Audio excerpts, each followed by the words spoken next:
Deuxième phase, c'est motiver le personnel, activer le personnel.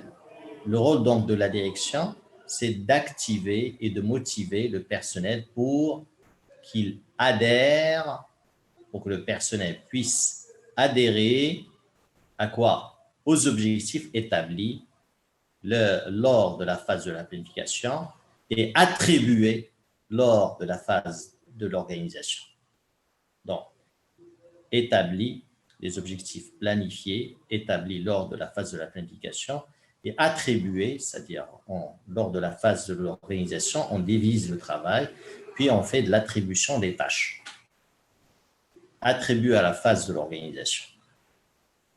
Donc, l'objectif de cette phase, qui est la phase la plus difficile, c'est comment motiver le personnel pour qu'il adhère à ses objectifs et puisse les réaliser. Ensuite vient la dernière phase qui est la phase de contrôle. La phase de contrôle a pour objectif quoi? Donc, voilà, contrôler les réalisations, comparer les réalisations par rapport aux objectifs établis lors de la phase de la planification. Donc, qu'est-ce que vous voyez ici? Qu'il y a une interaction entre les 4 principales étapes du processus de management. كاين واحد التفاعل ما بين نسق التدبير entre les processus du processus de gestion. Parce que le processus de gestion comprend 4 étapes. Celles-ci constituent également des processus. أي نسق التدبير donc comprend يحتوي على 4 أنساق. نسق التخطيط، نسق التنظيم، نسق التفعيل ونسق المتابعة. Donc, le dernier processus, c'est le processus d'évaluation. D'accord? Et de contrôle. Donc, lorsqu'on compare le dernier processus, lorsqu'on compare les résultats par rapport aux objectifs, on va avoir des écarts. سوف نحصل على فوارق. Donc, ces écarts, s'ils sont dans la marge de tolérance, c'est bon. On n'entame aucune action corrective. Par contre, si ces écarts dépassent la marge de tolérance, à ce moment-là, il faut mettre en place des actions correctives. Alors, pour mettre des actions correctives, on peut revenir à quoi? En première étape, à l'activation. Est-ce que le personnel adhère réellement? Est-ce qu'il a bien compris sa mission? Deuxième étape, l'organisation. Est-ce qu'on a mis la bonne personne au bon poste? Troisième étape de vérification, de contrôle, les objectifs et les planifications. Est-ce qu'on a bien établi nos objectifs? Donc, vous voyez qu'il y a un feedback. Il y a un feedback qui est تغذية راجعة ما بين المتابعة وما بين المتابعة والتفعيل وما بين التفعيل والتنظيم وما بين التنظيم والتخطيط.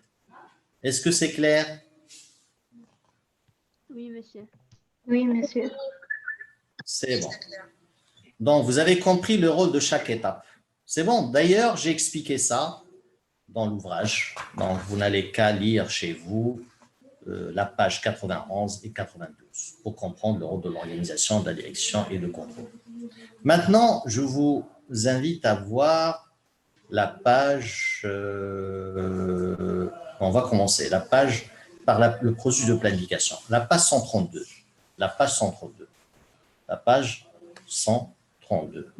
Monsieur, s'il vous plaît, j'ai une question. Oui, je vous écoute, mademoiselle. Monsieur, est-ce qu'on va avoir tous ces chapitres dans le contrôle continu? Mademoiselle, je ne vais pas faire un contrôle continu, je vais faire un contrôle final. Oui, monsieur, au contrôle final. Est-ce qu'on aura... Voilà, le contrôle final, bien sûr. Tout ce qu'on a étudié, vous l'auriez en examen. Je ne vous demande pas d'apprendre par cœur, mais de comprendre. Il se peut que je donne un QCM. Un QCM, c'est question à choix multiples. Il se peut. Alors, dans les questions à champ multiple, vous avez les éléments de réponse. Il faut choisir la bonne réponse. Si vous avez bien compris le cours, vous n'êtes pas obligé d'apprendre par cœur la bonne réponse. Vous pouvez cocher la bonne réponse. Mais si vous cochez la bonne réponse, vous auriez plus 2. Vous cochez la mauvaise réponse, vous auriez moins 1. Vous ne cochez rien, vous aurez 0. Ce n'est pas un problème. Donc, vaut mieux ne pas cocher si vous connaissez, vous n'êtes pas sûr de la réponse. Comme ça, vous ne pouvez pas être pénalisé. Est-ce que c'est clair? Donc, il ne faut pas jouer de la loterie dans le QCM. D'accord, merci. D'accord. عارف يالي تكوشي ما عرفش تتخليها خاويه لان مشيتي كوشيتي une mauvaise réponse vous aurez moins 1. C'est pour inciter la personne à ne pas jouer la loterie. D'accord. Donc, ce que je vous demande maintenant, c'est de comprendre, pas d'apprendre. Donc, il faut lire ce qu'on a fait 2 fois, 3 fois et essayer de comprendre. Faire des résumés pour comprendre. Oui, mademoiselle. Si on n'arrive pas à vous entendre clairement. Google ou Zoom? Zoom, monsieur. Hein? Zoom. Si vous pouvez répéter. C'est bon, je ne vais pas répéter, je continue le cours. Les autres, vous avez bien compris ce que j'ai dit? Hein? D'accord. Alors, donc, ça veut dire que les autres, ils ont bien entendu. Alors, je vais mettre mon téléphone en mode avion. Comme ça, je ne vais pas être dérangé. Alors, on continue la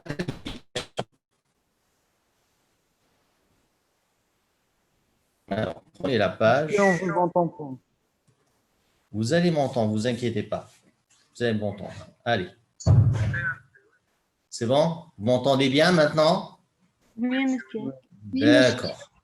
Oui, monsieur. Alors, donc, prenez la page 132.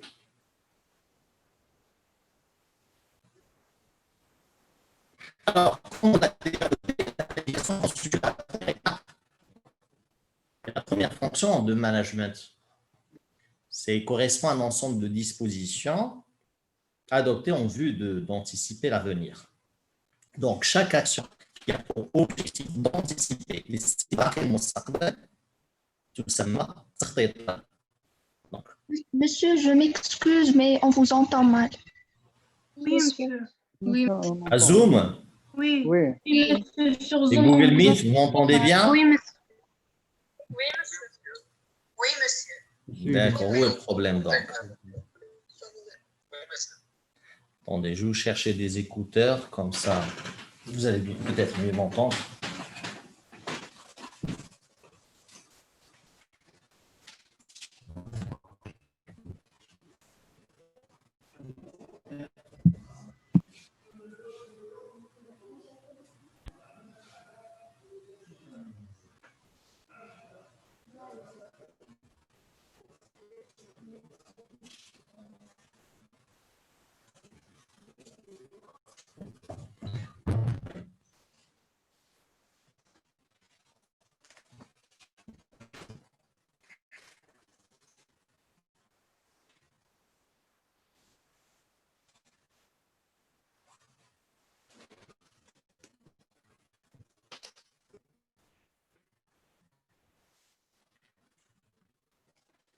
C'est vrai qu'on m'entendait bien maintenant?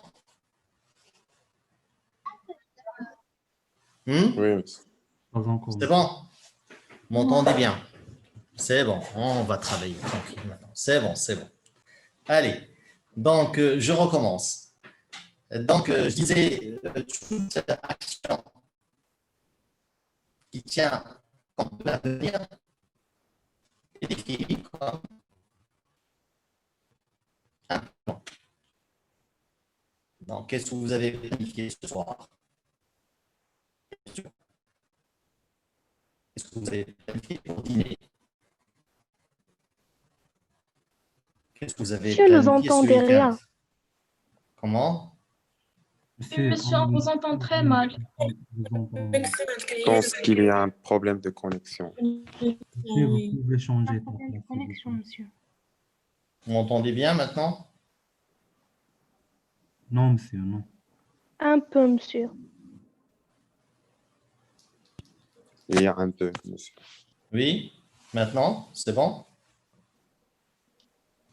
Oui, oui. Monsieur, si tu changes. Oui, bon. c'est bon, monsieur. Alors, je disais que normalement, la planification, c'est un mode de raisonnement qui consiste à décider dans le présent en tenant compte de l'avenir. D'abord, maintenant, je vais décider ce que je vais manger ce soir. Donc, je planifie mon dîner pour ce soir. Maintenant, je peux décider ce que je vais faire pendant ce week-end.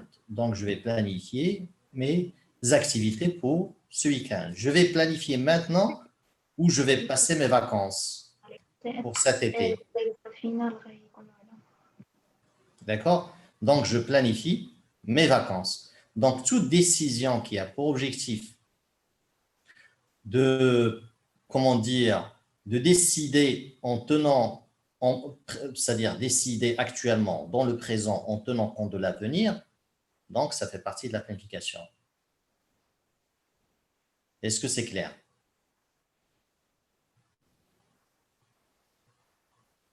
Comment? Bien sûr, bien sûr.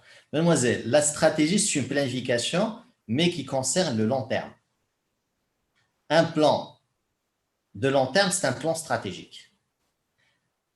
Pourquoi?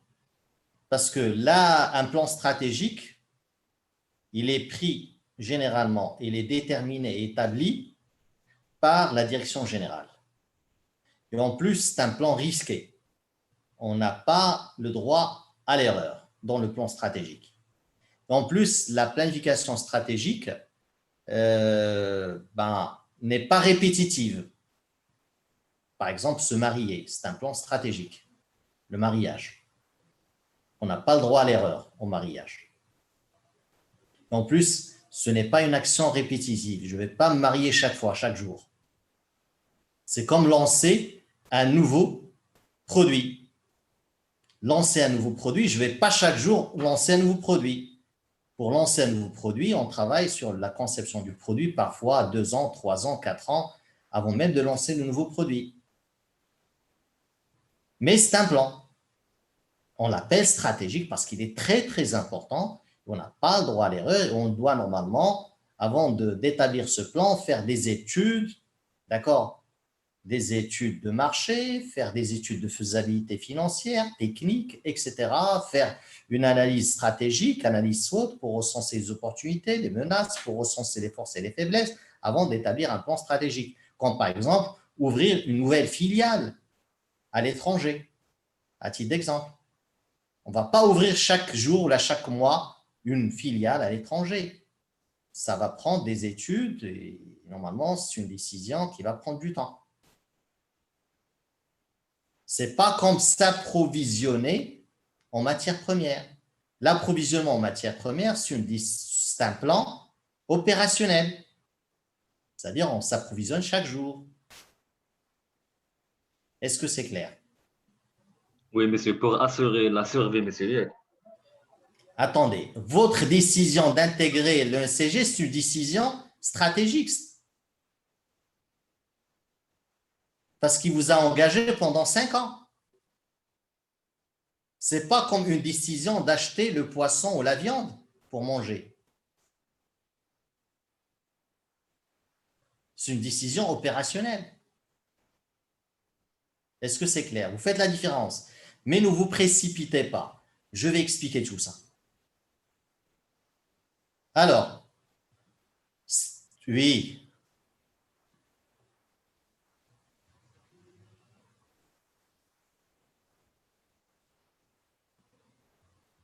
Voilà, je disais, la planification consiste à décider dans le présent en tenant compte de l'avenir.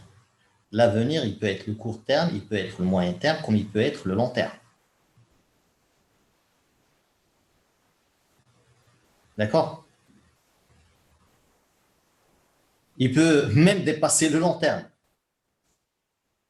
L'infini. Quand vous décidez pour l'infini, ça fait partie de la planification. Une finalité, monsieur. Non, l'infini. Comme une entreprise qui a pour mission de produire des chaussures,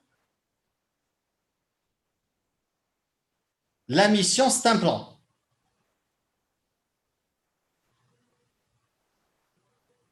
Quelle est votre mission sur cette terre? Quand vous déterminez votre mission sur sa terre, c'est de la planification. Mais c'est de la planification stratégique.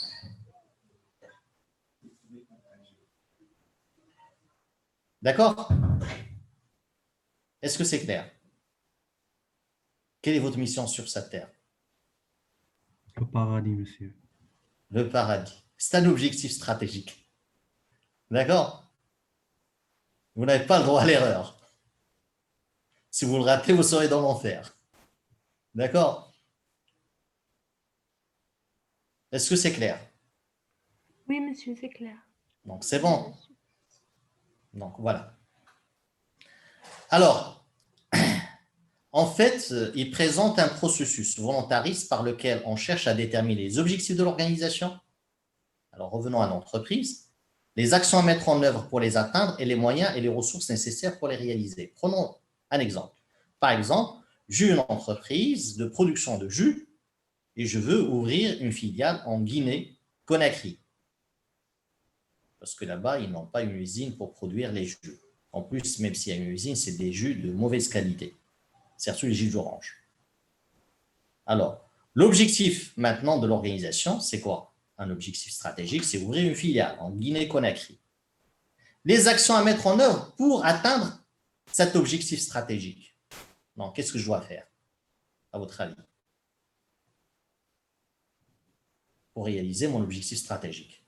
Voilà, chercher un local, aménager le local, acheter du matériel, installer le matériel, La main-d'œuvre. recruter du personnel, former le personnel, mettre en place un plan de production. Quoi encore? Oui, ça c'est parmi les premières avant même de construire. D'accord? Ensuite, mettre en place un réseau de distribution, acheter du matériel, des véhicules pour distribuer, construire un entrepôt pour le stockage. D'accord? Voilà, vous pouvez avoir plusieurs actions pour réaliser votre objectif ou les objectifs de l'organisation. Maintenant, les moyens. Quels sont les moyens à mettre en place pour réaliser vos objectifs? Vous aurez besoin de moyens humains. Quel type de personnes vous allez recruter? Quel type de personnes vous allez ramener du Maroc en Guinée pour accompagner le recrutement, pour accompagner la formation, D'accord? Combien de personnes vous aurez besoin à recruter? Combien d'argent vous aurez besoin, des fonds vous aurez besoin pour réussir votre affaire et pour le fonds de roulement, pour gérer le quotidien? Quel type de matériel vous auriez besoin, etc. Donc, vous voyez que tout à l'heure, j'ai parlé du mariage, la même chose. Les actions à mettre en œuvre pour le mariage. Donc, préparer la liste des invités, imprimer la liste d'invitation, réserver la salle, donc négocier avec le traiteur, et ainsi de suite, avec le groupe de musique, préparer la décoration florale, etc., etc. Donc, c'est des actions. Après, les moyens. Quelles sont les personnes qui vont se mobiliser pour organiser cet événement? Et ainsi de suite. Le traiteur. Oui. Est-ce que c'est clair? Oui, monsieur. Voilà. Donc, on passe ça rapidement. Maintenant, les questions principales de la planification. Normalement, si vous voulez mettre en place des plans,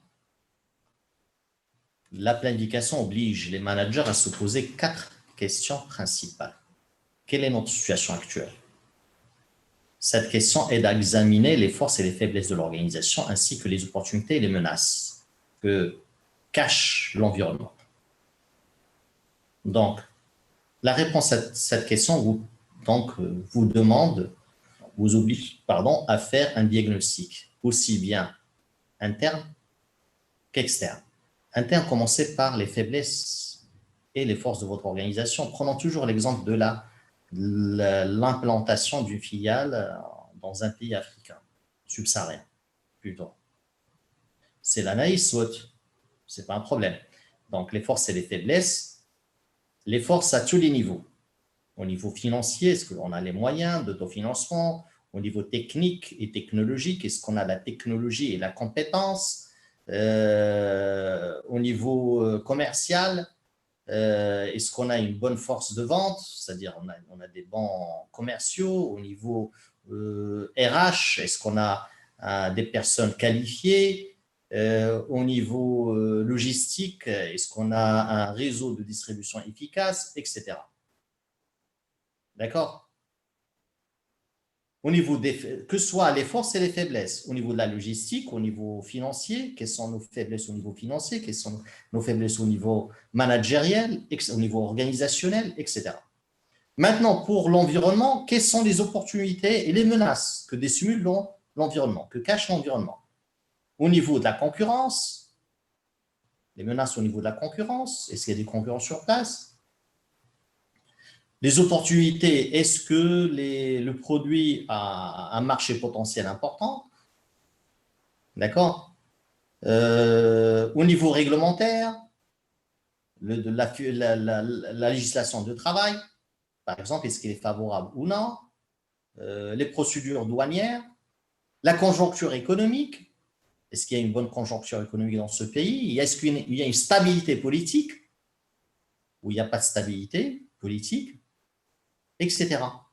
Donc, la réponse à cette question va nous permettre de déterminer notre plan stratégique, c'est-à-dire que nous, ou plutôt que désirons-nous accomplir? Qu'est-ce qu'on veut atteindre? Qu'est-ce qu'on veut accomplir?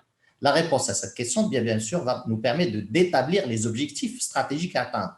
Et bien sûr à les élaborer normalement dans le temps, échelonné dans le temps. On va commencer par la première étape, on va établir le plan stratégique, ensuite on va le traduire en programme d'action.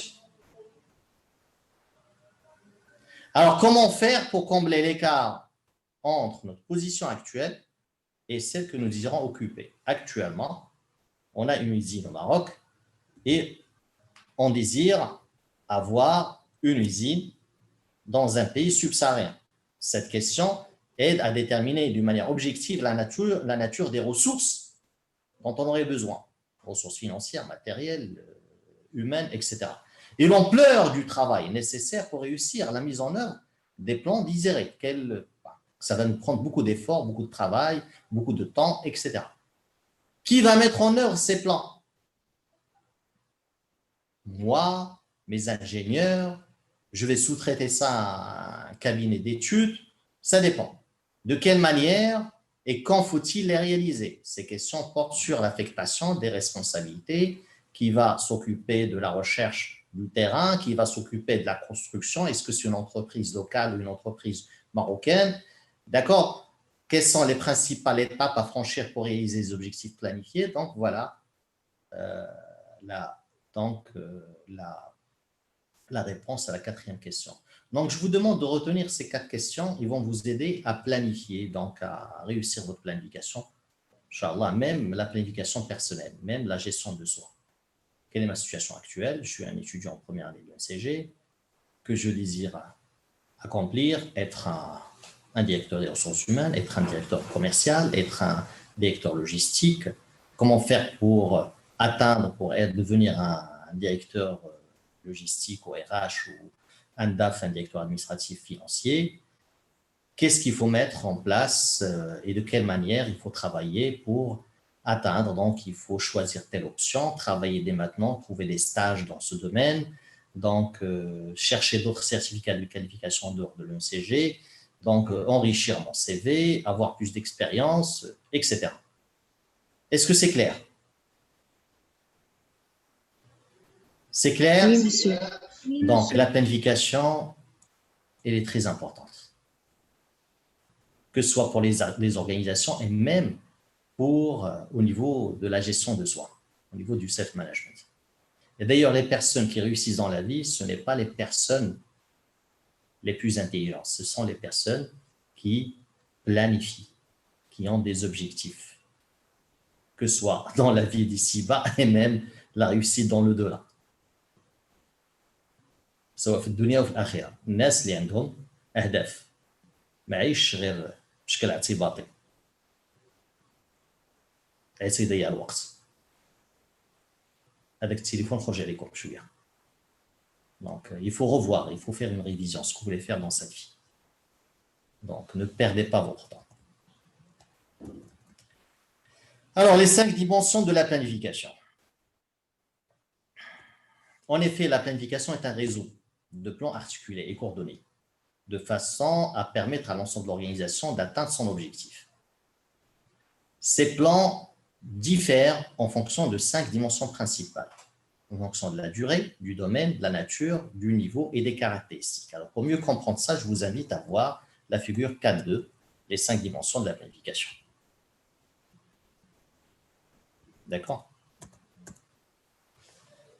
Alors, selon les caractéristiques, vous pouvez avoir un plan complexe et un plan simple. Prenons notre cas du lancement d'une filiale dans un pays subsaharien. Si on prend le plan de construction, c'est un plan simple ou un plan complexe?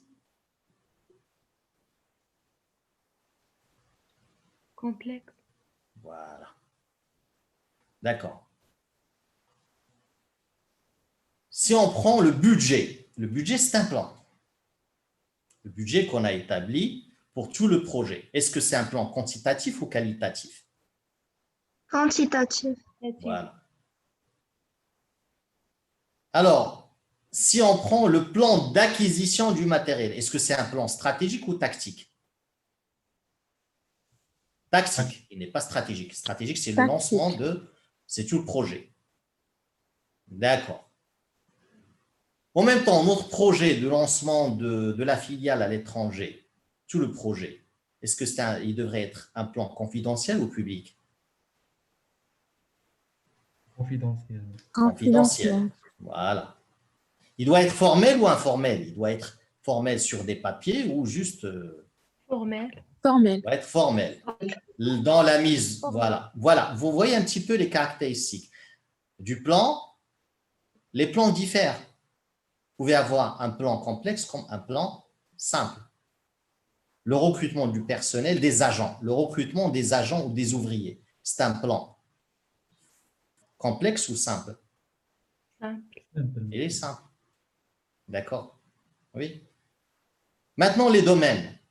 Le recrutement du personnel. Est-ce que ça concerne, quelle fonction ça de l'entreprise? Ça concerne la production, le GRH. Qui va s'occuper de ça? GRH. GRH. Donc, au niveau, tant qu'un plan, c'est un plan GRH. L'acquisition du matériel, c'est un plan qui concerne qui? La direction de production.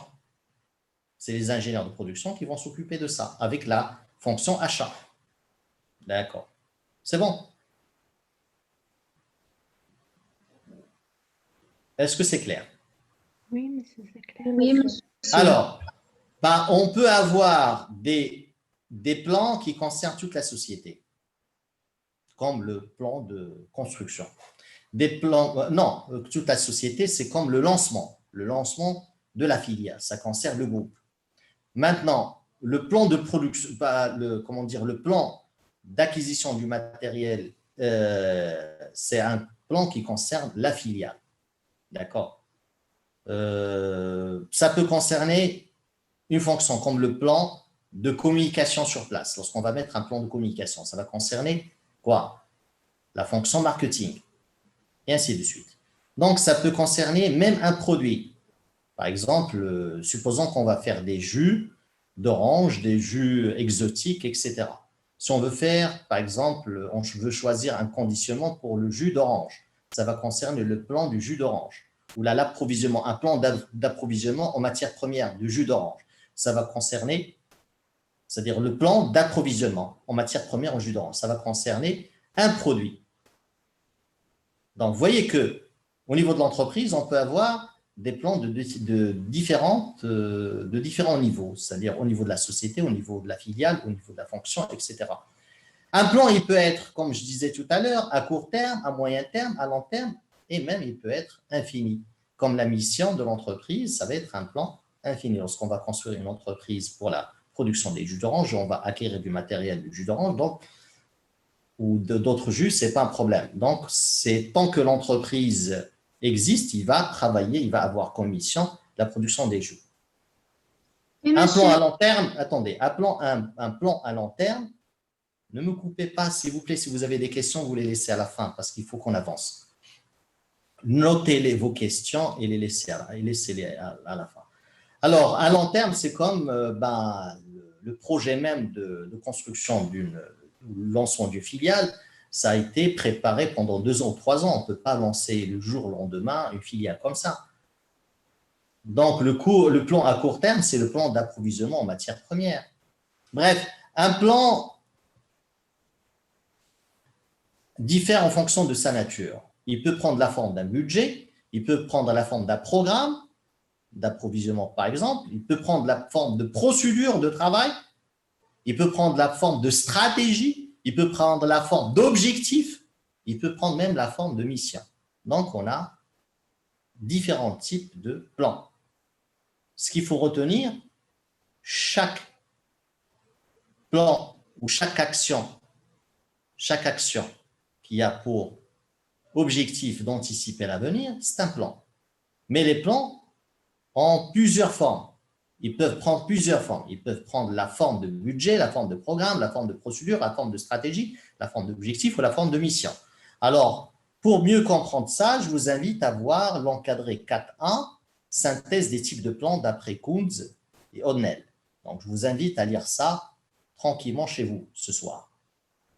Quelle est la différence entre mission, entre objectif et but, entre stratégie, entre les politiques? Les politiques également constituent des plans.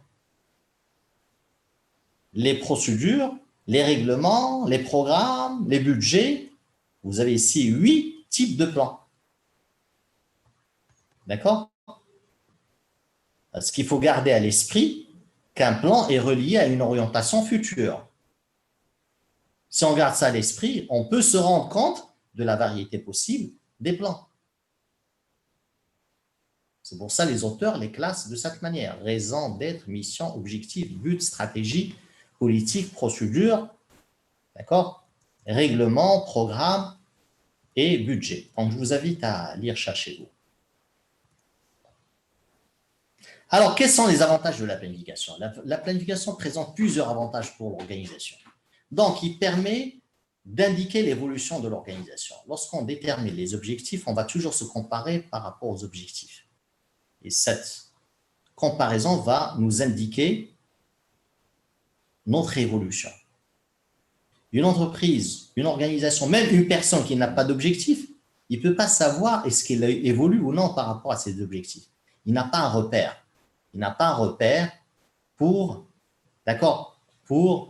comparer ou plutôt pour lui indiquer son évolution dans le temps.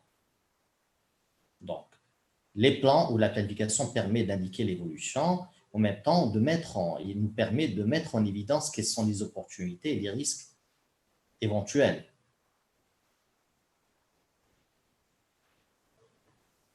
La planification représente un cadre général de réflexion. C'est un guide de décision. Par exemple, notre projet de lancer une filiale dans un pays subsaharien, ça va constituer un cadre de réflexion pour tous les décideurs de l'organisation, de l'entreprise. Donc, ça va guider la prise de décision. Chaque décision qu'on va prendre, ça va nous permettre de réaliser et converge vers notre plan stratégique. Est-ce que c'est clair?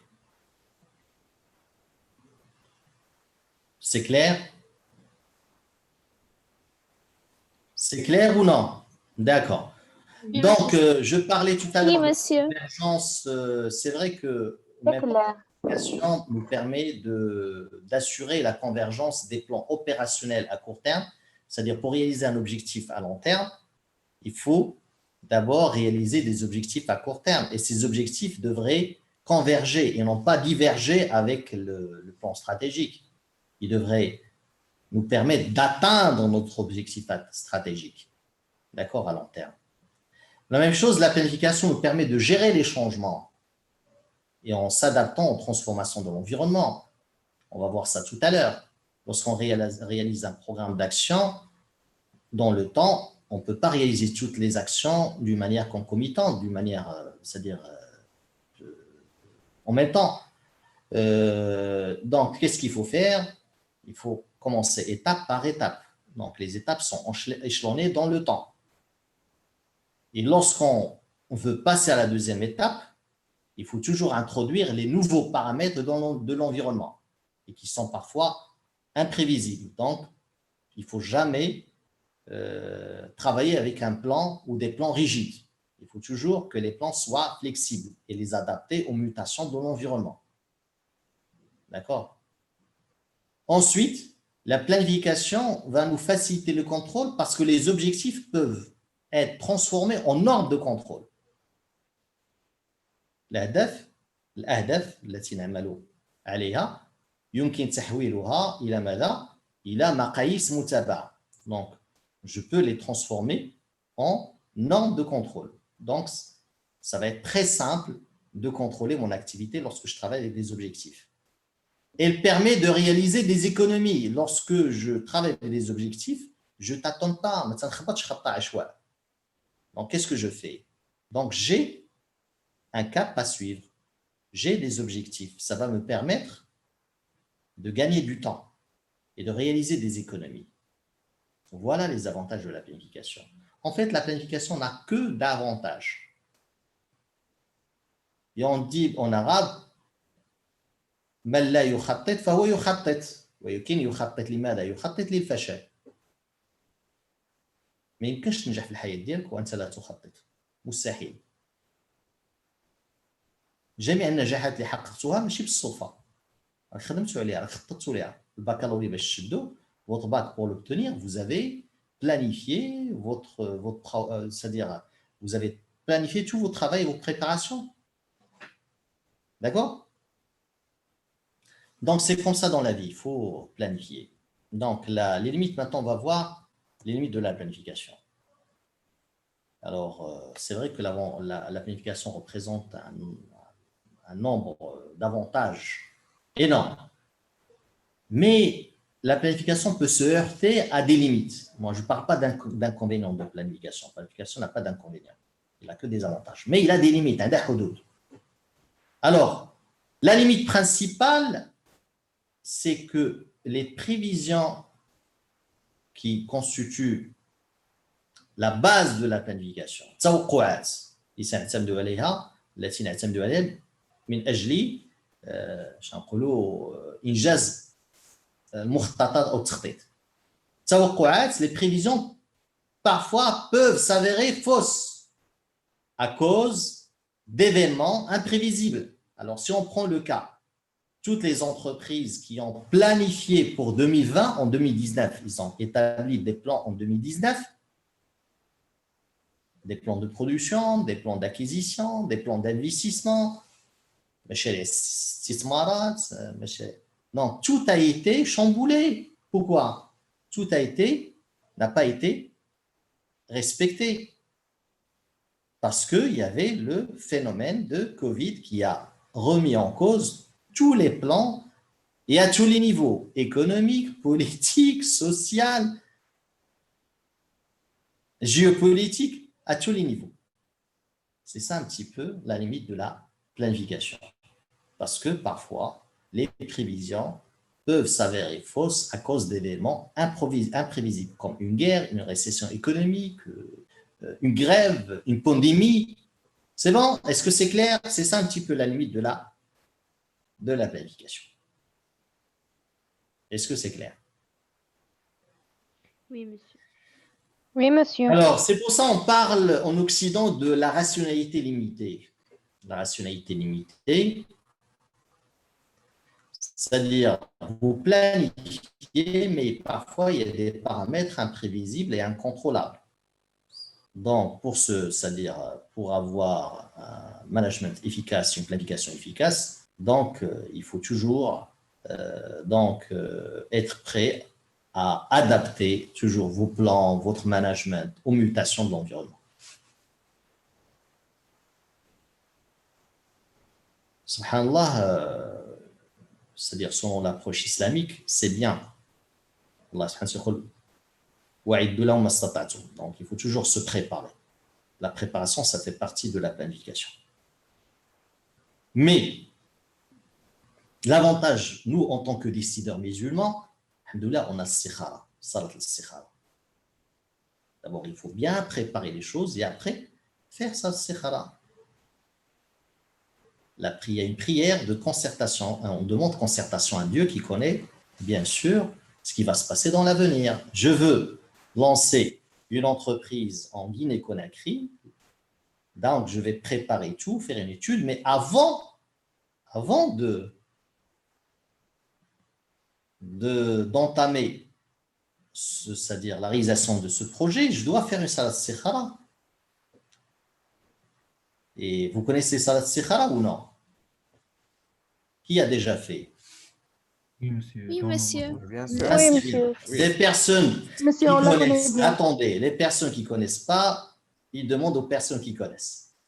Sinon, Thomas. vous cherchez sur Internet comment faire salat sikhara. Yalla, vas-y. D'accord? Et surtout le jour où vous allez vous marier, c'est une décision stratégique. Attention, attention, il faut faire ça, il ne faut pas oublier ça le sikhara. Sinon, vous allez le regretter. Pour la survie, monsieur. D'accord. Vous allez... Dans le mariage.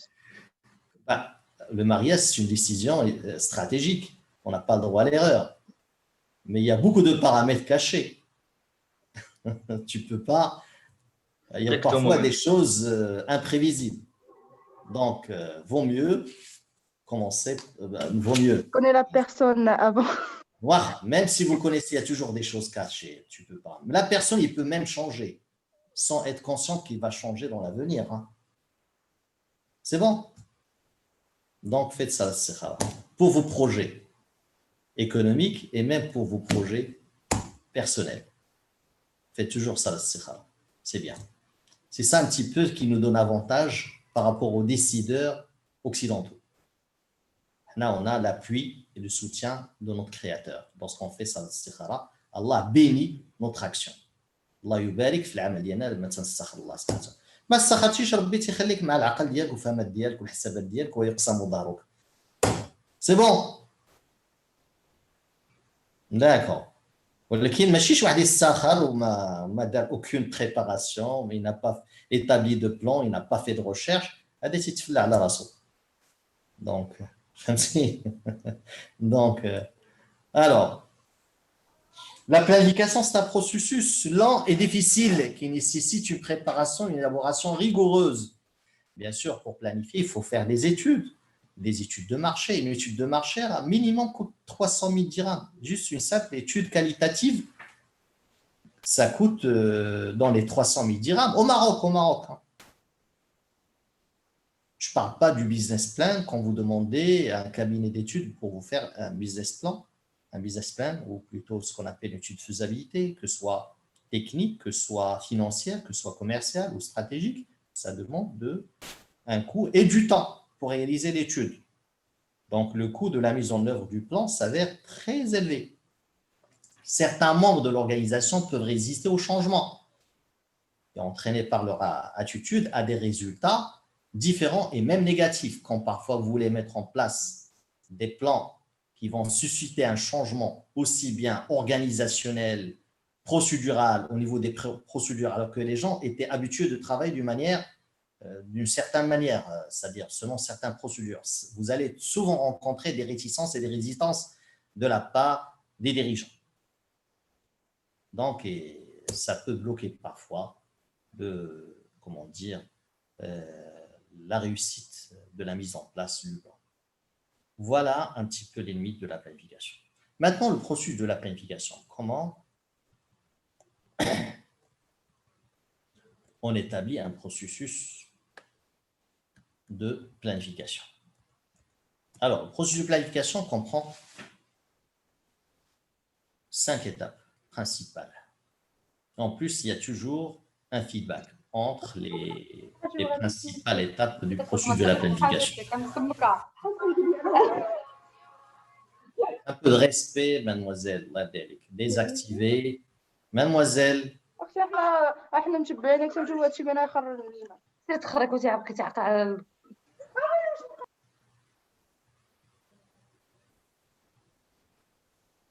un peu de respect. Ladek, comme désactiver vos micros.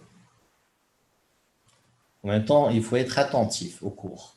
Je m'excuse monsieur. Alors, l'analyse de la situation.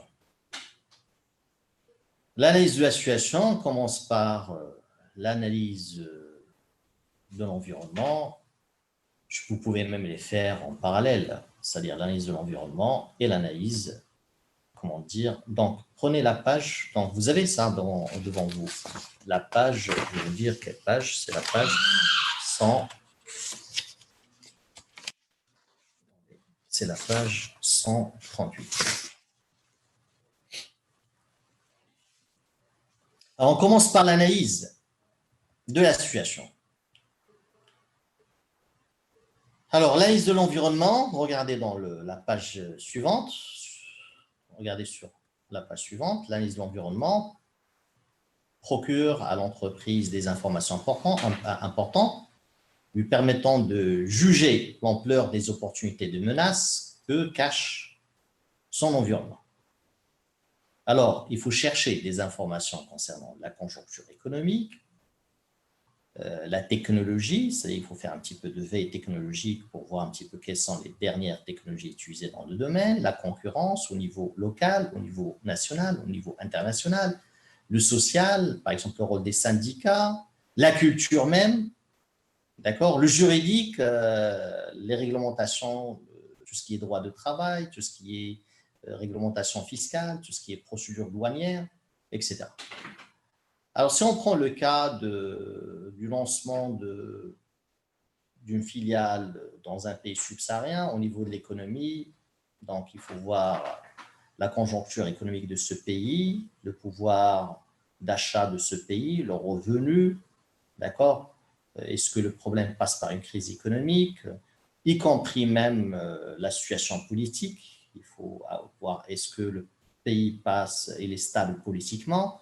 Au niveau de la technologie, quelles sont les technologies utilisées sur place pour être compétitif par rapport aux concurrents sur place? La concurrence au niveau national, international, quels sont les concurrents sur place qui produisent le même produit? Et ceux qui importent, ils importent chez qui, de chez qui? Le social, est-ce qu'il y a un travail syndical très important, et risque de grève par exemple, juridique, par exemple tout ce qui est réglementation de travail, procédure douanière, fiscalité, etc. L'analyse de l'organisation, deuxième facette de l'analyse de la situation, il s'agit ici de faire un diagnostic interne. Le diagnostic interne pour recenser les forces et les faiblesses de notre organisation à tous les niveaux. Au niveau commercial, c'est-à-dire est-ce qu'il y a, est-ce qu'il y a la qualité de la clientèle que nous avons, d'une part. Est-ce que c'est une clientèle solvable ou non? Est-ce qu'ils payent ou non? Surtout les grossistes avec lesquels on va travailler sur place. La force de vente, est-ce qu'on a des commerciaux? Là, il faut recruter des commerciaux, les former. Le réseau de distribution, est-ce qu'on a un réseau de distribution sur place ou non? D'accord? Ou il faut instaurer un réseau de distribution sur place. Des mesures, par exemple, mesurer la capacité de notre production en termes humains et bien sûr en termes techniques. Désactivez vos micros, s'il vous plaît. Donc, combien j'aurai besoin de personnes pour travailler avec ma capacité totale de production? Est-ce que je vais travailler avec un seul shift, deux shifts? Ça dépend. La capacité de production de mon site, il est de combien? combien de bouteilles que je vais produire par jour. D'accord? Pour pouvoir, bien sûr, répondre à la demande sur place. Le climat social au sein de l'organisation. Les personnes qui vont travailler, est-ce qu'il y a une entente, est-ce qu'il y a un très bon climat, est-ce que je vais avoir des conflits, etc. Donc, voilà. Est-ce que c'est clair? Oui, monsieur. Oui, monsieur. Maintenant, la formulation du plan stratégique. Alors, le plan stratégique, normalement, se base normalement pour établir… Déjà, je rappelle un petit peu avant de parler des objectifs. Donc, la formulation du plan stratégique, normalement, le plan stratégique est établi pour une durée de long terme. 3 ans, 4 ans, 5 ans, ça peut aller jusqu'à 50 ans et plus. Il y a certains États, certains gouvernements qui ont établi des objectifs pour 50 ans et plus. Pour les entreprises, bien sûr, 3 ans. À partir de 3 ans, vu l'instabilité de l'environnement, à partir de 3 ans, ça devient un objectif stratégique. Auparavant, on parlait de 5 ans. Certains ouvrages, vous trouverez que la formulation du plan stratégique prend, c'est-à-dire c'est pour 5 ans et plus. Alors, donc, Ben Saïd, oui, qu'est-ce que vous voulez dire? Ben Saïd? Vous avez une question? Non, monsieur, c'est bon. C'est bon. Alors, normalement, les objectifs stratégiques prennent la forme, ou plutôt les plans stratégiques prennent la forme d'objectifs généraux. Je ne rentre pas dans le détail. Voilà, après une étude stratégique, j'ai fait, bien sûr, j'ai fait une analyse de l'environnement, l'analyse, le diagnostic interne. Après, il s'avère qu'il est opportun d'ouvrir une nouvelle filiale là-bas. Donc, je ne rentre pas dans le détail. J'établis juste ma politique de financement, ma politique d'allocation de ressources nécessaires, combien de personnes je vais déployer sur place, combien de personnes je vais ramener du Maroc, mon budget en général, chez quel fournisseur je vais m'approvisionner en machines, quel établissement, ou plutôt cabinet d'études qui va s'occuper de la construction. C'est-à-dire, je ne rentre pas dans le détail. C'est ça un petit peu le plan stratégique. Mais le plan stratégique va être après traduit en programme d'action, qu'on voit ici sur le schéma. Une fois que j'ai établi mon plan stratégique, après, je vais établir les plans opérationnels. C'est-à-dire quoi les plans opérationnels? Les plans opérationnels correspondent au plan ou ce qu'on appelle un programme d'action. Un programme d'action. Alors, je vous invite à voir le programme d'action. Le programme d'action, c'est celui-là. Non, voilà, non. Je vais vous expliquer ce que c'est un programme d'action. Voilà. Alors, voilà un programme d'action. Vous avez ça sur la page.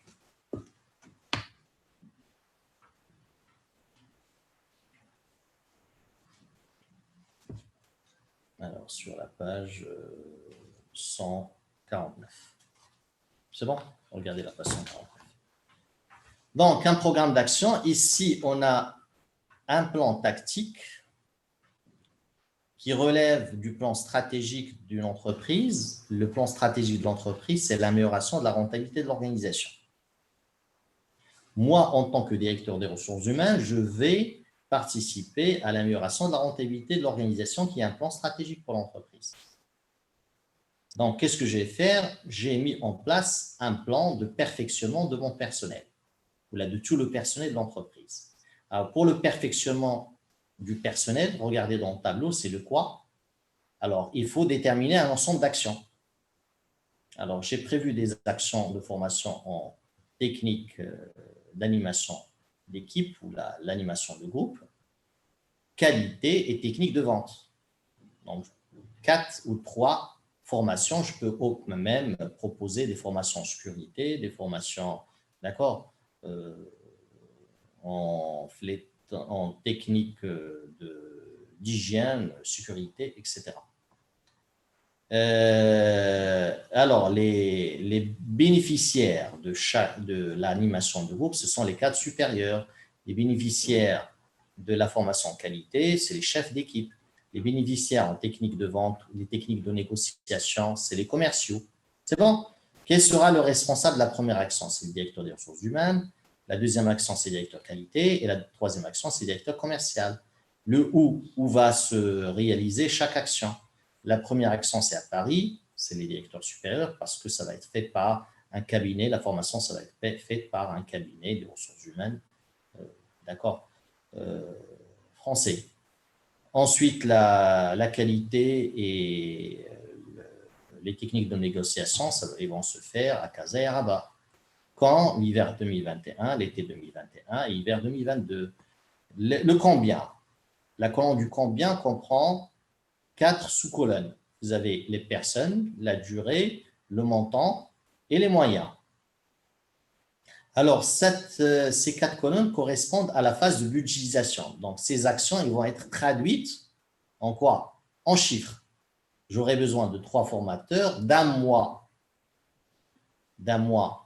pour réaliser cette formation, d'un budget de 90 000 dirhams et les moyens de salle équipée, 3 vidéoprojecteurs, 5 tableaux, 3 micro-ordinateurs, un photocopieur, etc. C'est comme ça qu'on établit un programme d'action. Maintenant, ce que je vous demande, c'est d'établir, comme exercice, d'établir un programme d'action pour organiser un événement, que ce soit un événement familial ou une action associative, par exemple, organiser un voyage, organiser un mariage, etc. Pour l'organisation d'un mariage, on va établir la première action, établissement de quoi? De la liste des invités. Après l'impression, deuxième action, l'impression de la liste, plutôt de l'invitation. Donc, qui va s'occuper de l'impression de la… Donc, qui vont bénéficier, les personnes qui vont bénéficier de l'invitation. Donc, je vais marquer les invités et sur une autre page, je mets la liste de tous les noms qui vont bénéficier. Le responsable de la distribution des invités, donc c'est une équipe. Moi, ma tante, ma soeur, mes frères, etc. Mais qui va coordonner ça? C'est le responsable, par exemple, c'est toi. Où va se faire la distribution? D'accord? Quand il va se faire la distribution? D'accord? J'aurai besoin de combien de personnes pour m'aider à distribuer? En même temps, pour faire la conception, j'aurai besoin d'un imprimeur. D'accord? La conception, ça va me prendre une semaine. Le budget de la conception et de l'impression. Quels sont les moyens? J'ai besoin d'un micro-ordinateur avec un logiciel de Photoshop, tout ça pour réaliser. Je vous ai donné juste un exemple pour une seule action, qui est l'impression et la conception et l'impression d'une carte d'invitation. La même chose si vous voulez organiser un voyage, donc la sensibilisation comme première action, qui va s'occuper de la sensibilisation. Deuxième action, après la sensibilisation, qui va choisir le site, quel site, qui va contacter l'hôtel, quel hôtel, le transport, l'adhésion des participants, etc. Est-ce que c'est clair? Voilà, revenons maintenant à la planification. Alors, ce qu'il faut retenir maintenant,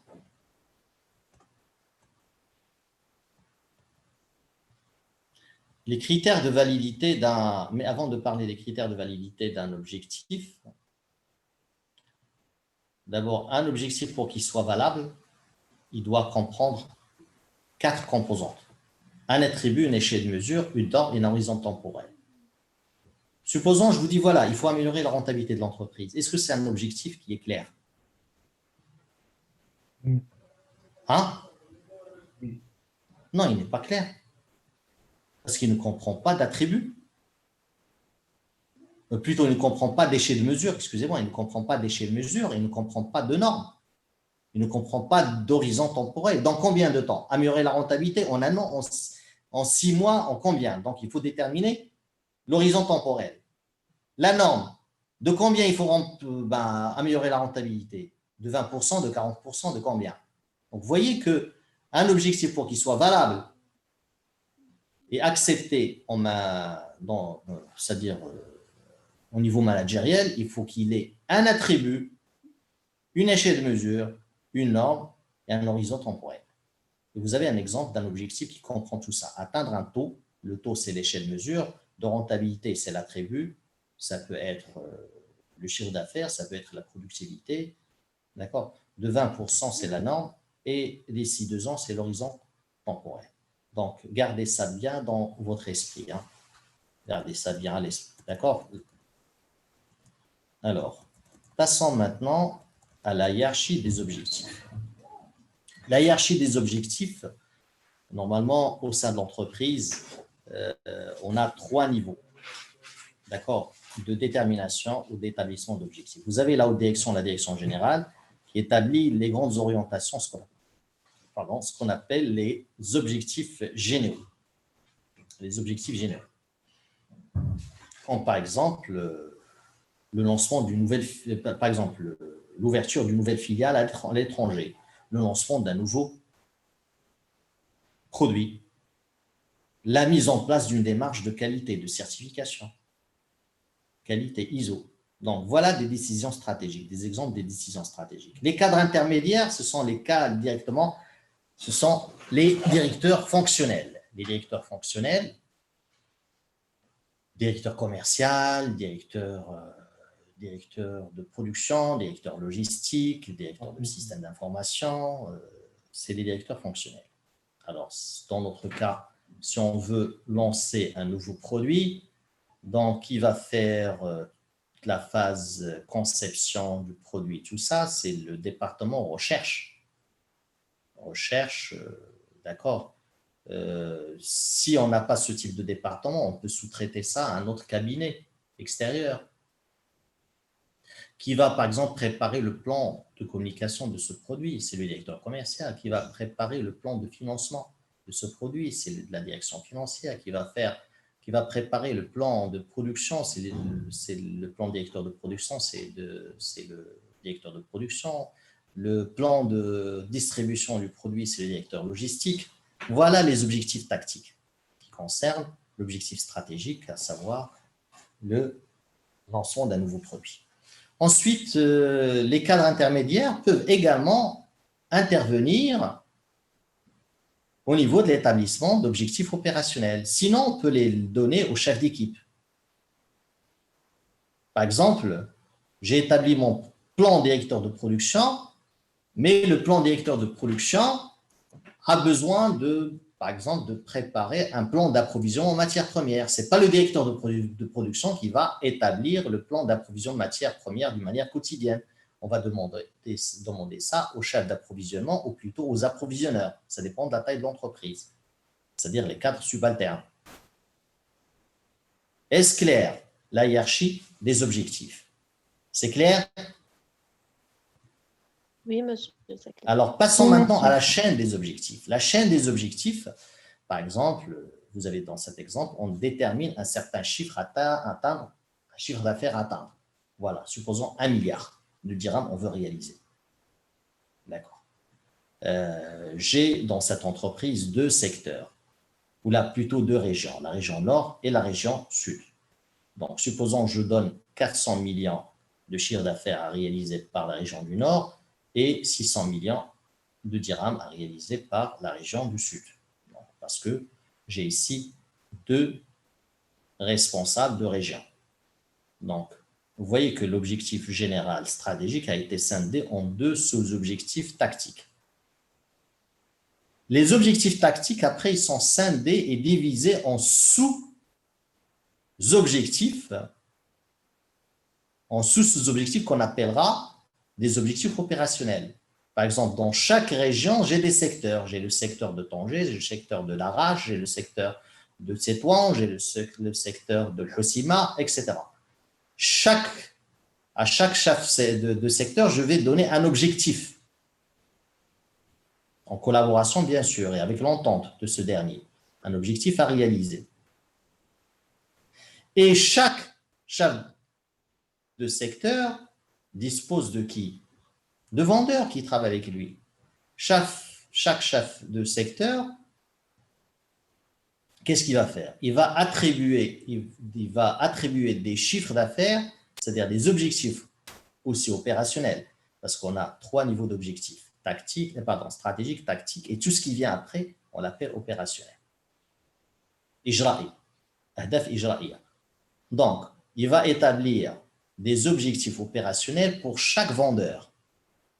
Alors, le rôle de la chaîne d'objectifs, c'est que les sous-objectifs opérationnels vont participer à la réalisation des objectifs tactiques et ces derniers, ils vont converger vers la réalisation de l'objectif général. Vous voyez, les flèches, ils sont ascendantes. C'est clair? Est-ce clair? Alors, les critères de validité d'un objectif.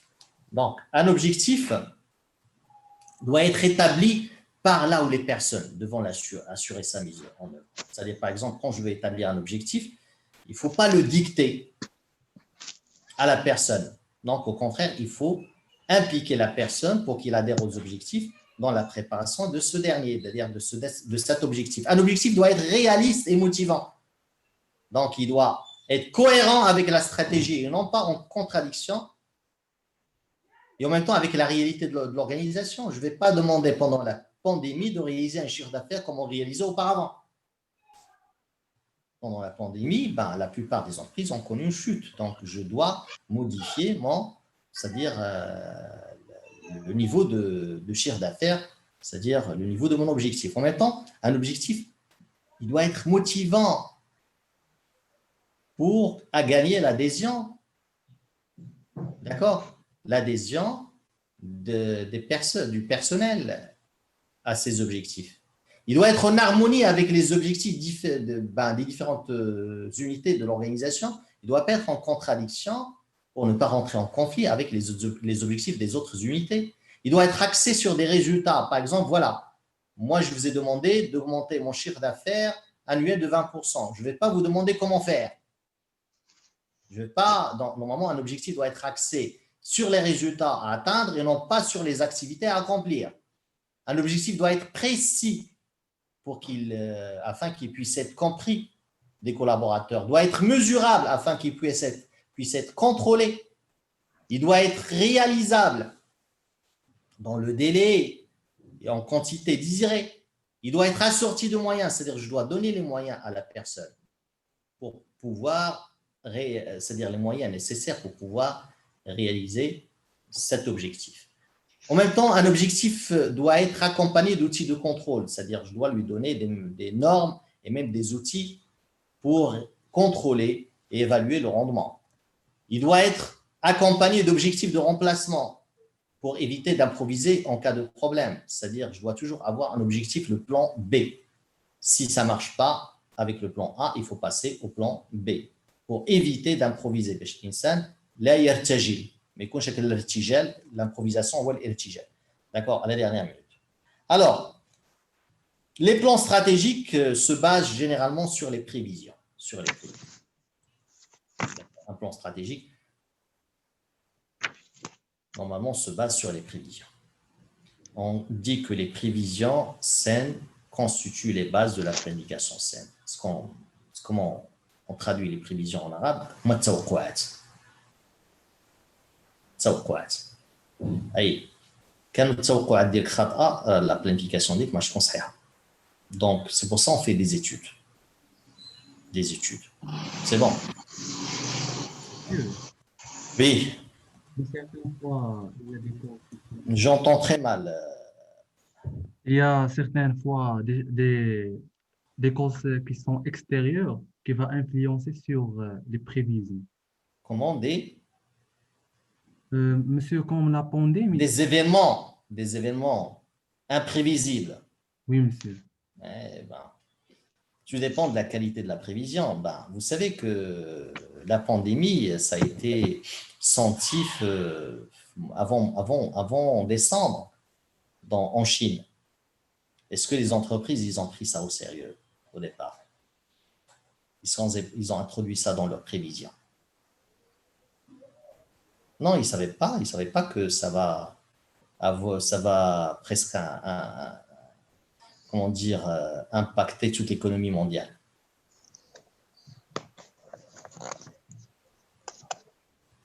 Bref, ce qu'il faut, donc c'est pour ça qu'il faut avoir des bons, c'est-à-dire des gens qui, c'est-à-dire, il y a parfois des paramètres contrôlables qu'on peut prévoir et parfois des paramètres incontrôlables. Mais il y a des experts. Il y a des experts comme Mehdi Manjra, rahmatullah alayh, il était très fort dans les prévisions. Il était souvent concerté et consulté par des pays très développés pour l'établissement de leur stratégie, comme le Japon. Mais il était parfois même concerté et consulté par le Japon pour établir les stratégies du Japon. Je crois qu'on a تشي ولا لا المهدي منجر Oui, merci. كان هو مختص في هذا الشيء ديال التوقعات وي ماشي سهل المهدي منجر مزيان تقراو ليه وتعرفوا على هذا الراجل الوغ كو المغرب ما استفدتش منه المغرب ما استفدتش من هذيك الفتره داكشي اللي كان تيقول الاغلبيه وقع. Alors, maintenant, pour comprendre qu'est-ce qu'une prévision, quelle est la prévision? La prévision, c'est une extrapolation, d'accord? C'est une extrapolation. C'est une extrapolation du passé en proposant un futur tel qu'il peut exister si l'organisation n'entame aucune action nouvelle particulière. Moi, pour comprendre. Maintenant, votre situation, vous êtes en première année. Si vous ne faites rien dans 5 ans, si vous n'étudiez pas, si vous ne révisez pas, d'accord, dans 5 ans, quand vous seriez, vous aurez toujours le même niveau. Bac plus 1, même pas. Quelle est votre situation? Quelle sera votre situation sur le marché? Donc, vous allez travailler en tant qu'un agent avec le SMIC. C'est ça un petit peu la prévision. Maintenant, l'objectif, c'est quoi? C'est dans 5 ans, vous allez devenir un DAF, ou plutôt un directeur des ressources humaines. C'est ça l'objectif. Vous voyez la différence entre la prévision et l'objectif? La prévision, c'est vous extrapoler une situation telle qu'il peut exister si l'organisation, ou même vous n'entamez aucune action nouvelle particulière pour changer cette situation. هذه التوقعات. فهمتوا هذا المثال ولا لا؟ Avec cet exemple. Hein? On estime, ce sont des estimations, n'est-ce pas? Alors, je vous donne un autre exemple. Cet exemple, il est très simple, ça vous concerne. Maintenant, vous êtes en première année, vous ne révisez pas, vous ne faites rien. D'accord? Dans 5 ans, comment vous allez être? Qu'est-ce que vous allez devenir? Au même niveau, monsieur. Voilà. Vous allez être un agent d'exécution vous allez travailler avec du SMIC. D'accord. Maintenant, l'objectif, c'est quoi? Évoluer. Votre objectif, c'est d'obtenir le diplôme CG avec une mention, Inch'Allah, devenir dans l'avenir, dans 10 ans, un directeur d'une fonction. Directeur logistique, directeur qualité, directeur ressources humaines, ça dépend. La différence entre les prévisions et l'objectif est appelée gap stratégique. L'écart, gap en anglais, il y a le fariq ou l'écart, gap stratégique. Donc, votre stratégie sera orientée par cet écart. L'effort que vous allez réaliser et vous allez planifier, ça va permettre de combler l'écart entre les prévisions et l'objectif. C'est pour ça qu'on détermine les prévisions. C'est pour planifier les types d'actions à entamer afin de combler l'écart entre les prévisions et ce qu'on appelle l'objectif. C'est clair ou non? Oui, monsieur, c'est clair. D'accord. C'est comme dire, par exemple, le Maroc, dans 5 ans, s'il ne développe pas d'autres sources d'énergie renouvelable, sa position, ou plutôt il sera dépendant de l'extérieur à 90% au niveau de l'énergie. Donc, c'est ça un petit peu les prévisions. S'il n'entame aucune action pour développer des sources d'énergie renouvelable. Mais par contre, on va dire, voilà, nous, en tant que décideurs au Maroc, d'accord, on dit, voilà, on va travailler, on va plutôt développer d'autres sources d'énergie pour naître, ou là plutôt pour être indépendant à 50%. C'est-à-dire on va produire à 50% notre propre énergie, ou plutôt à 70% notre énergie. C'est-à-dire que le Maroc va produire dans 5 ans 70% de son énergie. Alors j'ai réduit cet écart de combien? L'objectif, il a pour objectif... Hein? L'objectif cherche à réduire l'écart de combien entre les prévisions et l'objectif qu'on veut atteindre. L'écart sera réduit de combien?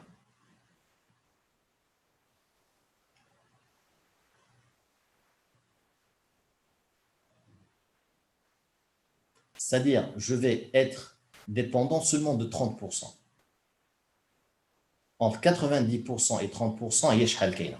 La différence entre 90 et 30. شحال 60%. Donc, les 60% d'indépendance, ça va orienter toute ma stratégie pendant les 5 ans. Donc, je vais faire un petit peu de l'énergie solaire, de l'énergie éolienne, etc., de l'énergie thermique, etc. Donc, je vais mettre en place des projets pour donc réduire cette dépendance. Donc, la différence entre prévision qu'on voyait ici sur le schéma, la différence entre prévision et objectif constitue ce qu'on appelle gap stratégique, l'écart stratégique. C'est clair, je pense que c'est très très clair. Maintenant, critique de la planification formelle. Vous savez, comme je disais tout à l'heure, un programme d'action comprend plusieurs étapes. 1, 2, 3, 4, et ainsi de suite. Donc, je réalise la première action, c'est dans le temps, c'est étalé dans le temps. La première action, une fois que j'achève la première action, je passe à la deuxième action. Une fois la deuxième action est terminée, je passe à la troisième action, et ainsi de suite. Alors, qu'est-ce que vous avez remarqué? Chaque fois que je passe à une étape, à une autre étape, à une autre action, je vois que l'écart, mon écart entre l'action et l'objectif prend de l'ampleur, commence à devenir important. Pourquoi normalement les écarts évoluent avec le temps lors de la réalisation d'un programme d'action? Vous savez pourquoi? Parce qu'il y a ce risque. Quand je veux passer à la deuxième étape, il y aurait peut-être de nouveaux paramètres qui étaient imprévisibles, que je n'ai pas prévus lors de ma première planification. Donc, c'est pour ça qu'il faut éviter d'avoir une planification figée, une planification rigide. Il faut toujours avoir une planification flexible. Il faut toujours introduire, c'est-à-dire introduire les nouveaux éléments du contexte, donc avoir une approche contingente. Les nouveaux paramètres de l'environnement et du contexte, il faut les introduire avant d'entamer la nouvelle action. C'est ça ce qu'on appelle la critique de la planification formelle ou l'incrémentalisme logique. L'incrémentalisme logique. Alors, j'ai déjà expliqué ce que c'est les plans opérationnels. Voilà, maintenant on passe à la phase du budget, budgétisation. La détermination du budget, ce qu'il faut savoir, c'est que la phase du budget cherche à traduire les actions inscrites dans la planification opérationnelle en termes quantitatifs. Temps, équipement, espace, hommes, monétaire, dépenses, revenus, à court terme de 6 mois à 1 an.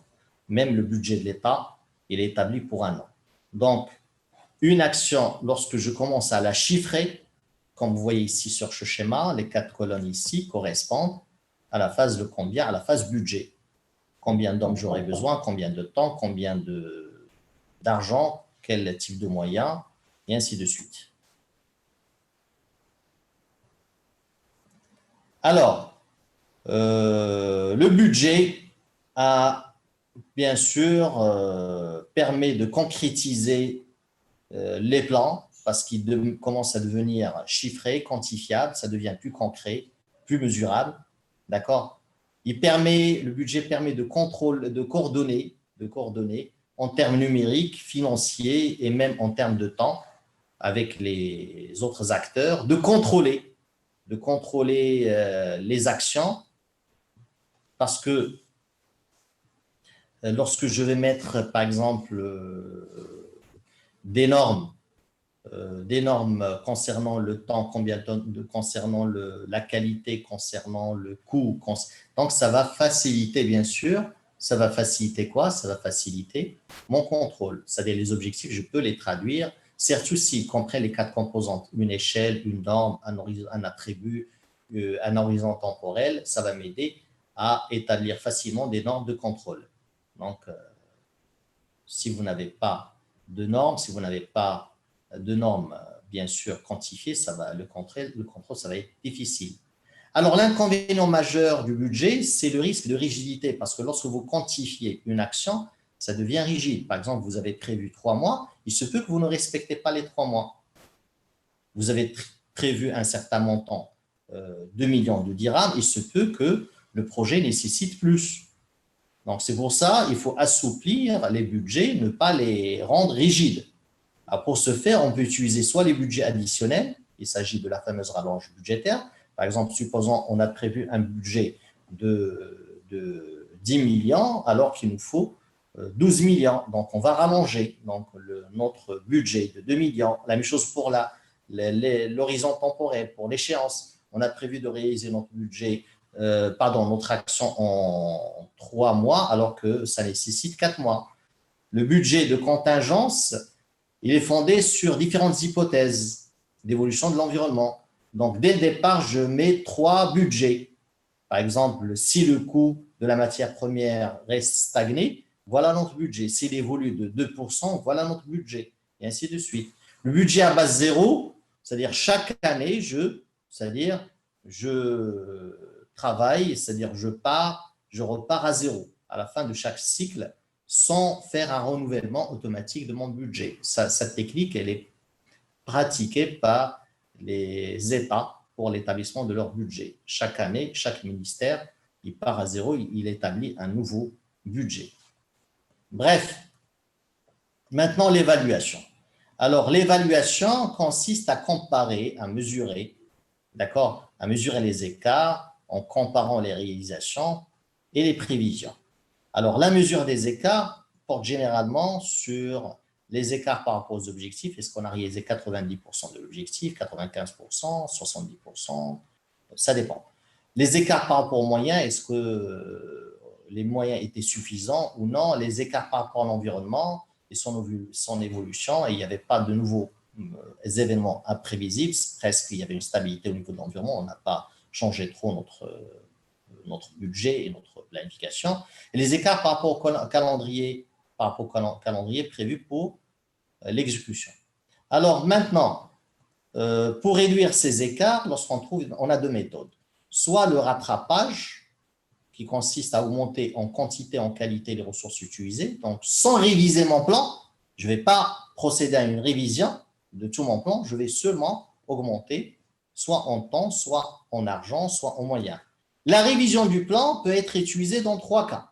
Une erreur de prévision, le cas de pandémie. Il faut à ce moment-là que je refasse ma planification.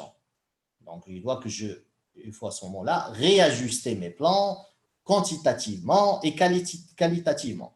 Je procède aussi à la révision du plan lorsque le plan initial se révèle dépassé. Donc, j'ai réalisé l'essentiel de mon plan, mais il y a de nouveaux paramètres, il y a une nouvelle conjoncture, il me reste une partie qui n'est pas réalisée de mon plan. À ce moment, je vais établir un plan intérimaire qui va correspondre à la partie qui reste, pour se substituer à la partie du plan qui reste. Le prolongement du plan, qu'est-ce que je vais faire? Par exemple, j'ai prévu 3 ans pour réaliser mon plan, mais à la fin, je n'ai pas pu achever mon plan. Donc, je vais réaliser ce qu'on appelle un plan glissant, que je vais glisser dans le plan initial qui incorpore les modifications que je dois bien sûr à ce dernier, c'est-à-dire au plan initial. Est-ce que c'est clair? Vous avez des questions? Monsieur, Oui. monsieur, est-ce qu'on choisit le budget en fonction des ressources de l'entreprise ou si l'entreprise envisage effectuer des emprunts?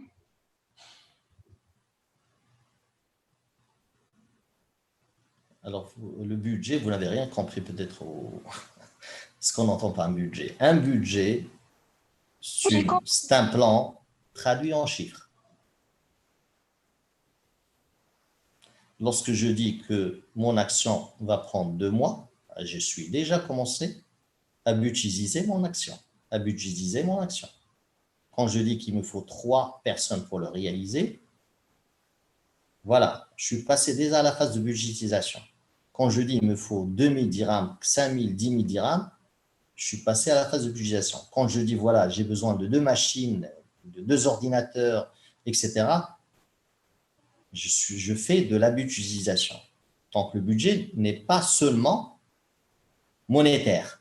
En termes, j'ai déjà précisé ça, vous n'avez pas fait attention, regardez ici. Alors, regardez. La phase budget vise à traduire les actions inscrites dans le cadre de la planification en termes quantitatifs, temps, équipement, espace, homme, et monétaire, dépenses et revenus, à court terme, de 6 mois à 1 an. Combien je vais dépenser et même combien je vais, bien sûr, avoir comme recette. Ça fait partie aussi de la budgétisation, de la phase de budgétisation. Je pense que j'ai répondu à votre question. C'est bon? Oui, monsieur, merci. Voilà. Alors, maintenant, je vous demande de passer à la page, voilà, allez à la page 162. 162. Le planiperte, les outils de planification. Alors, ce que je vous demande, c'est de lire la planification, c'est-à-dire les outils de la planification, de lire le planiperte et de résoudre l'exercice suivant pour savoir est-ce que vous avez compris ou non. Donc, le planiperte suivant indique la succession des opérations nécessaires pour implanter une filiale à l'étranger. Donc, voyez ça. Chaque cercle présente un événement, un plan secondaire, et chaque flèche représente une activité, c'est-à-dire l'effort qui doit être déployé entre les événements. La durée des activités est exprimée en jours. Alors, la question suivante, alors, déterminer le chemin critique et calculer la durée minimale en jours du projet. En fait, le chemin critique représente la durée minimale de la réalisation du projet. Déterminer la durée de la marge de manœuvre pour l'action K. La marge de manœuvre égale la date au plus tard moins la date au plus tôt. Donc, vous allez comprendre ça en lisant ce qui est dans le document. Et vous avez même les résultats. Donc, la solution, vous l'avez ici. Donc, la solution peut vous aider à comprendre. D'accord? Comment on a fait pour calculer tout ça. Que se passera-t-il si l'opération V prenait un retard de 18 jours? Alors, je vous demande, je pense que vous avez, alhamdoulilah, toutes les capacités cognitives et l'intelligence pour comprendre, lire ça et comprendre. Donc, c'est très clair, c'est très clair. Il suffit juste de lire et de résoudre l'application, plutôt l'exercice d'application. Donc, alors, ce qu'il faut retenir et ajouter ça en bas de chemin critique. Écrivez-le. Les tâches critiques, le chemin critique. Attendez. D'abord, j'explique et après, vous pouvez poser votre question. Donc, le chemin critique passe par les tâches critiques. Ici, lorsqu'on a 2 tâches à lancer en parallèle d'une manière concomitante, B et A, le chemin critique, automatiquement, va passer par la tâche la plus longue. Alors, la tâche la plus longue, c'est A parce il prend 10 jours. B, il prend 3 jours. La marge de manœuvre, c'est la date au plus tôt moins la date au plus tard. Donc, la marge de manœuvre, elle est nulle. Ici, la marge de manœuvre, c'est la date au plus tard moins la date au plus tard moins la date au plus tôt. 10 moins 10 égale 0. 12 moins 12 égale 0. 27 moins 27 égale 0. 39 moins 39 égale 0. Donc, toujours la marge de manœuvre des tâches critiques est nulle. Donc, les tâches critiques ont des marges de manœuvre nulles. Notez ça et vous allez comprendre. Notez-le et en lisant, vous allez comprendre ça. Donc, les tâches critiques ont des marges de manœuvre nulles. En même temps, les tâches critiques ont la durée la plus longue. Donc, le chemin critique passe par les tâches les plus longues. Le chemin critique, notez-le. Le chemin critique passe par les tâches les plus longues. Regardez, A, C, E, F et G. Donc, la durée minimale du projet, c'est 45 jours. Alors, lisez tranquillement chez vous. Hein? Le chemin critique passe Par les tâches les plus longues qui ont une marge de manœuvre nulle. C'est bon? Oui. Alors, je vous demande de travailler sur ça. Et si vous n'avez pas compris, Inch'Allah, la séance prochaine, je donnerai des explications. Alors, avant de vous quitter, c'est bon? Est-ce que vous avez tout compris, ce que je viens d'exposer aujourd'hui?